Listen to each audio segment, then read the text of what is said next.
বাংলাদেশের মানুষের সাথে প্রিয় জিনিস হচ্ছে রাজনীতি।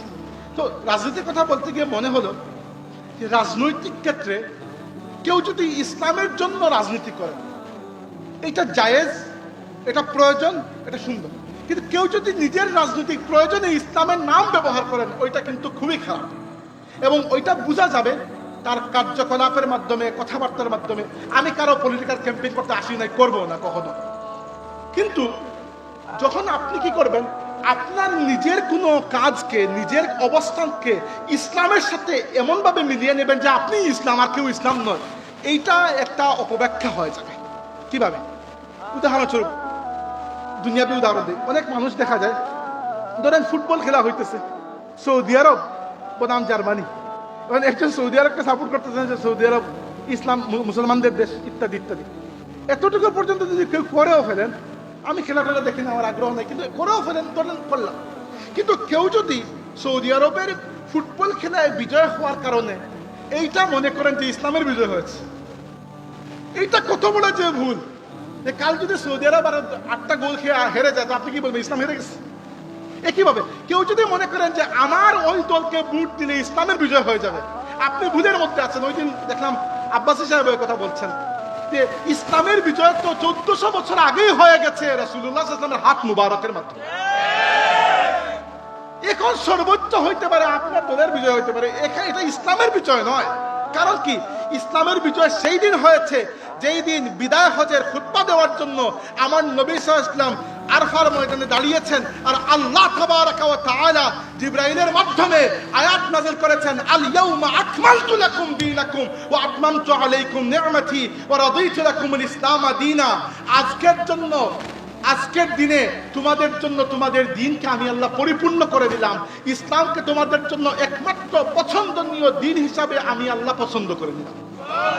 বিজয় তো হয়ে গেছে, দিনের বিজয় হয়ে গেছে। বিজয় হওয়ার পরে আল্লাহর নবী নিজে বলেছেন, আল ইসলামু ইয়ালু ওয়ালা ইউলা আলাইহি।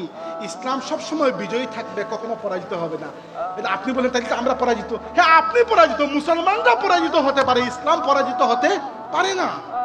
আল্লাহ বলেছেন ওয়া কালিমাতুল্লাহি হিয়াল উলিয়া, আল্লাহর কালিমার পতাকা সবসময় বুলন্দ থাকবে। দুনিয়াতে মুসলমানদের অবস্থা খারাপ হতে পারে, ইসলামের অবস্থা কখনো খারাপ হবে না। ইসলাম আপনাকে চায় না, আপনার ইসলামকে চাইতে হবে। অর্থাৎ ইসলাম আপনার মুখাপেক্ষী নয়, আপনি ইসলামের মুখাপেক্ষী। কারণ কবরে যাওয়ার পরে ইসলামকে জিজ্ঞেস করা হবে না যে তোমার দিন কি, আপনাকে জিজ্ঞেস করা হবে তোমার দিন কি। মা দিনুকা, আপনাকেই তো জিজ্ঞেস করা হবে। এই জন্য আমি একটা কথা বলছি, এই দুনিয়াতে যদি আল্লাহর রাসূলের আদর্শের উপর পরিপূর্ণ ইসলামী খিলাফত প্রতিষ্ঠা হয়ে যায়, তবুও এটা ইসলামের বিজয় না, মুসলমানদের বিজয়। ইসলামের বিজয় আগে হয়ে গিয়েছিল। আপনি পরিপূর্ণ খিলাফত প্রতিষ্ঠাও করছেন না, শুধুমাত্র একটা দলের বিজয়কে ইসলামের বিজয় বলে দিচ্ছেন। এটা চূড়ান্ত রাজনৈতিক এবং ধর্মীয় উভয় দিক থেকে মূর্খতার পরিচয় দেওয়া। এই জন্য কখনো এটা বলবেন না। আমি নিজের কানে একজন রাজনৈতিক হুজুরকে বলতে শুনেছি, নাম বলছি না দলের, 2টা দলের কথা উনি বলেছেন, এই 2টা দলকে ভোট না দিলে বাংলাদেশের মানুষ কাফির হয়ে যাবে। কসম আল্লাহর, আমি নিজের কানে শুনেছি, ফেসবুকে সার্চ দিয়ে দেখবেন। এটা যে মূর্খতা, এটা তো সাধারণ মানুষও বুঝে, আপনি বুঝতে পারছেন না একজন আলিম হয়ে। আল্লাহর রাসূল এটা করবেন না, এটা অতিরিক্ত হয়ে যায়। হ্যাঁ করেন, ইসলামী রাজনীতি করবেন। আমি বলছি আপনাকে যে ইসলামের স্বার্থে রাজনীতি করা সুন্দর, কিন্তু নিজের স্বার্থে ইসলামকে ব্যবহার করাও সুন্দর। তাইলে রাজনীতি করবেন, কিন্তু ব্যাখ্যা এইরকম যে 2-2 4, যে আমি ইসলামী দল, আমাকে ভোট দিলে ইসলামকে ভোট দল আমাকে না, এইটা নয়। এখানে অনেক কথাবার্তা আছে, জিনিসগুলো এত সহজ নয়। আর কখনো মনে রাখবেন, এটা ইসলামী রাজনীতি, ইসলামী অর্থনীতি, এগুলা নতুন কোনো বিষয় নয়। এগুলা নিয়ে আমাদের মুহাদ্দিসগণ, ফকি মুফতিগণ 1000 বছর থেকে এগুলা নিয়ে কথাবার্তা, লেখালেখি। আপনি ইমাম আবু হানিফা রাহমাতুল্লাহ আলাইহির লেখনীর মধ্যে এগুলা পাবেন, ইবনে খালদুনের লেখনীর মধ্যে পাবেন, ইবনে তাইমিয়ার লেখনীর মধ্যে পাবেন, ইমাম গাজালির লেখনীর মধ্যে পাবেন, আল মাওয়ার্দির লেখনীর মধ্যে। আপনি যে নতুন ইসলামী রাজনীতি শুরু করেছেন আর দুনিয়ার কেউ করে না, এরকম না।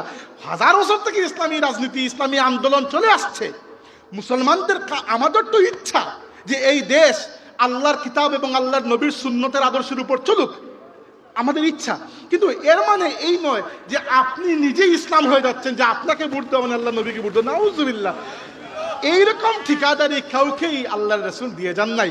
মনে রাখবেন, একটা কথা, কোরআন শরীফে বা আল্লাহ রাব্বুল আলামিন আমাদের নবীকে একটা টাইটেল দিয়েছেন দুইটা, একটা হচ্ছে মুস্তাফা, এটা মুজতাবা।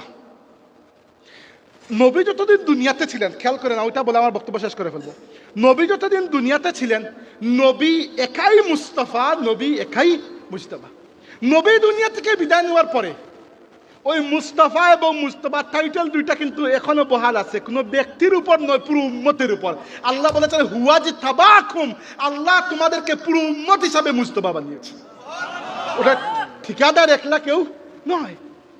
ইসলামে কোনো ব্রাহ্মণ আছে যে ব্রাহ্মণ যেটা বলবেন ওটাই আইন? ইসলামে কোনো ব্রাহ্মণ নাই। খ্রিস্টানদের মধ্যে আছে পুপ, পুপ যে পুপ আপনাকে মাফ করে দিলে ওইটা খুদাও মাফ করে দেন তাদের হিসাব মতো। আমাদের কোনো পোপ নাই, আমি আপনাকে সারা জিন্দগি মাফ করে দিই, আল্লাহ যদি করে দেন না, নাই কিছু করার নাই। তো ইসলামে না কোনো ব্রাহ্মণ, না কোনো পোপ, না কোনো এরকম কেউ আছেন। আমরা সবাই দাঈ ইলাল্লাহ, আল্লাহর পথে একে অন্যকে ডাকি। এর থেকে বড় কোনো হেসিয়ত আমাদের নাই, এর থেকে বড় ঠিকাদারি কাউকে দেওয়া হয় নাই। অতএব দয়া করে এটা বলবেন না যে আপনাকে ভোট না দিলে কেউ কাফির হয়ে যাবে।